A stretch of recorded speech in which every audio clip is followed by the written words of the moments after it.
Bismillahirrahmanirrahim. Assalamualaikum warahmatullahi ta'ala wabarakatuh. Nama saya Nik Nur Fatimah Zahra binti Nik Muhammad Faizal, graduan Sarjana Muda Pengajian Islam dengan Pengurusan dari Kolej Universiti Islam Antarabangsa Sultan Ismail Petra Kias.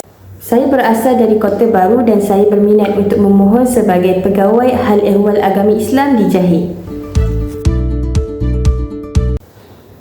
Sepanjang pengajian, saya aktif dalam kepimpinan dan dakwah di kampus. Saya pernah memegang sebagai jawatan pengurusi HLWPM Kias dan timbalan setiausaha GAPIM.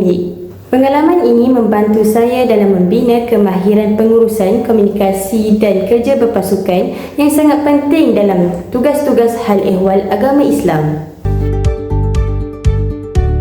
Saya seorang yang berdedikasi, berdisiplin dan mampu menyampaikan mesej Islam secara berhemah kepada masyarakat.